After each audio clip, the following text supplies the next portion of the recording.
Вандруем па рэгіёнах Беларусі, даем мерцаў жывую гісторыю, захапляемся разнастайнасцю жыцця, знаёмімся з людзьмі і спазнаем саміх сябе.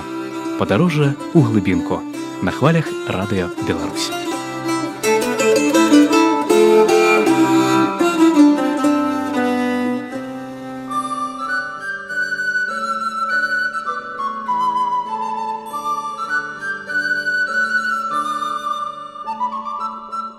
Вітаю аматараў вандровак на хвалях міжнароднага радыё Беларусь. З вами Вікторыя Пяткевіч. Традыцыйна ў гэты час мы пачынаем новае падарожжа па беларускім краі.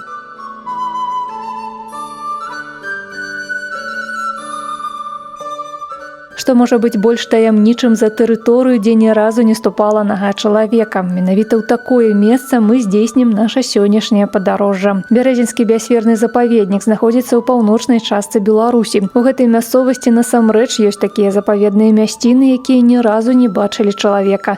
Запаведнік — тэрыторыя, якая ахоўваецца асабліва, таму знаходзіцца тут можна толькі ў суправаджэнні кампетэнтных супрацоўнікаў установы. Тут можна трапіць на нетрывіяльную міфалагічную экскурсію. Калі вы пазнаёміцеся з чароўнымі істотамі, якія сочаць за парадкам у навакольных абшарах, прыгледзьцеся да мясцовай флоры і фауны. Вы пабачыце шмат цікавага. У гэтым пераконвае наш сённяшні гід, дырэктар прыродаахоўнай установы Бярэзінскі біасферны запаведнік Андрей Прокошин. Почему обязательно надо приехать в заповедник? Во-первых, потому что каждый сознательный человек должен приехать и посмотреть, как выглядит первозданный лес, показать своему сыну или дочке. Каждый человек должен приехать и вдохнуть в себя самого чистого воздуха в Беларуси. Узнать многое о природе, узнать многое об истории, узнать многое вот про ту же мифологию, где больше нигде вы не узнаете, как у нас. Ну и, конечно же, это здоровье, это отдых активный, это может быть некое мировоззрение. Знаю примеры, когда люди, один раз приехав сюда к нам на байдарочный тур, случайно попав, стали постоянными клиентами и любителями водного спорта. И каждый год они сплавляются,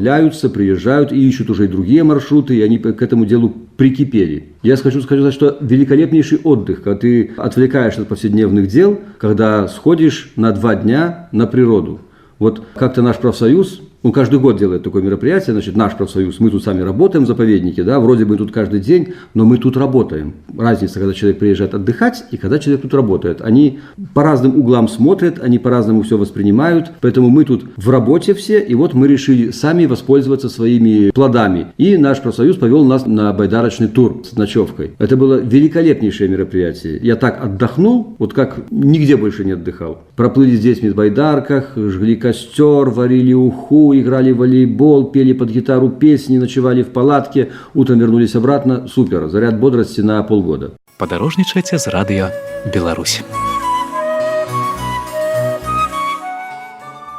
Безумоўна, у запаведнік варта прыязджаць не адзін раз і пажадана на некалькі дзён, таму што прырода тут выглядае абсалютна па-свойму ў розныя поры года. Аднак, калі вы ўсё ж моцна абмежаваны ў часе, Андрей Прокошин дае парады, як найбольш эфектыўна тут правесці свае выходныя. 2 музея. Это музей мифологии, это музей природы, это экологическая тропа, это мифологическая тропа, это лесной зоопарк, это верховые прогулки по Ливаде или 2-часовые, часовые здесь по территории верхом. Это велосипедные маршруты по территории. Это веревочный парк рядышком с гостиницей «Сергуч». Это великолепный ужин или обед в ресторане «Сергуч». Вот самый такой минимальный общедоступный набор здесь. Чуть дальше уже у нас идет это прочие экскурсии, то есть в природу разные. Это байдарки, это может быть и комбинированный маршрут, например, очень интересный. 2 дня на велосипедах, 2 дня на байдарках. Человек вот уходит на неделю и путешествует наедине с природой. Ночует в лесу и передвигаются и так далее. Падарожнічайце з Радыё Беларусь. Разам з міжнародным радыё Беларусь мы сёння вандруем па абшарах Бярэзінскага біасфернага запаведніка. Для сапраўдных знаўцаў тут распрацоўваюць эксклюзіўныя туры ў дзікую прыроду. Гэта калі вы бачыце лясных жыхароў не ў вальеры, а ў натуральным для іх асяроддзі, распавядае намеснік дырэктара па навуковай рабоце прыродаахоўнай установы Бярэзінскі біасферны запаведнік Валерий Иукович. Конечно, это такое направление довольно интересное и наиболее востребовано для иностранцев. То есть они к нам приезжают посмотреть наших животных, и очень крупных, там, скажем, копытных, это лось, олень, косуля, также медведь, если удастся, зубр и, там, скажем, волк, рысь. Но последние вот эти хищники, их очень трудно увидеть. А, скажем, медведь, у нас есть опыт показа уже где-то в течение 4 лет. Мы организовываем специальные туры для показа медведя. Конечно, это подготовка изначальная, то есть должны быть специальные условия для того, чтобы туристы были в безопасности, то есть крепкие вышки наблюдательные, и, конечно, какие-то привлекательные моменты. То есть мы, скажем, высеваем овес для привлечения медведя и организуем группы небольшие. То есть если это, скажем, там обычные маршрутные наши работы, то это 20-25, может быть, а так мы человек 5, максимум 7 можем привести на этот тур, которые в вечернее или утреннее время находятся в этой засидке на вышке и ждут, когда выходит медведь.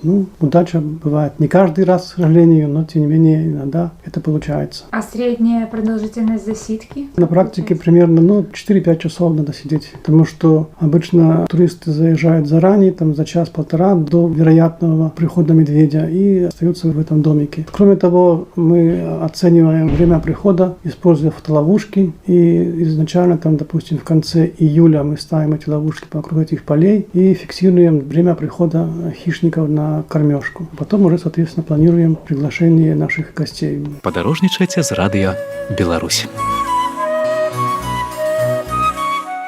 Падобныя туры ў дзікую прыроду адбываюцца на працягу ўсяго года. Адзінае, што іх праграма мяняецца у залежнасці ад ладу жыцця лясных насельнікаў, адзначае Валерый Ілковіч. Сейчас возможно показ почти 100% бобра с вышки на реке Березине. Сейчас они активно затаривают корм на зиму, и показ этих зверей возможен почти 100%. Какое расстояние между человеком и животным? Если мы организуем показ бобра, то это метров, может быть, 30-50. Чтобы лучше рассмотреть, мы используем специальное оборудование, то есть подзорные трубы, бинокли. Главное увидеть появление зверя, не спугнуть его, а там уже дело техники, то есть показываем с использованием приборов. Даже если, скажем, вот тот же медведь выходит поздно вечером, в сумерки или ночью даже, то мы используем тепловизоры, в которых тоже можно посмотреть это животное на нашей территории. В каких объемах сейчас проводятся эти экскурсии, насколько они востребованы, и кто эти зарубежные гости, туристы? Бывают разные из европейских стран, скажем, западных стран, также и россияне приезжают. Примерно в год мы проводим до 30 таких туров. Они бывают 1-2-дневные. Еще довольно интересные туры у нас по показу птиц тетеревинных, это глухарь и тетерев. Это весенний период, там есть такие места, где они собираются в период брачных и своих игр. Эти птицы у нас обустроены засидки специальные, но этот тур, он как бы на грани такого экстрима, потому что нужно идти ночью, чтобы к рассвету попасть в эту засидку и там уже встречать рассвет вместе с этими птицами. Но много зарубежных туристов это нравится, из Франции, Голландии, то есть такие условия у них уже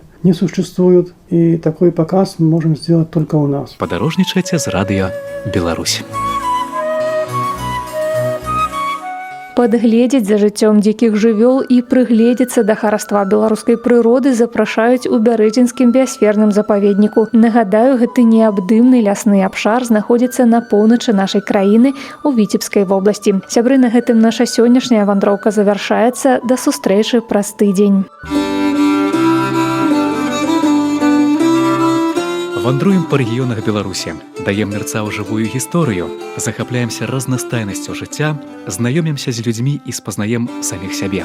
Падарожжа ў глыбінку. На хвалях радыё Беларусь.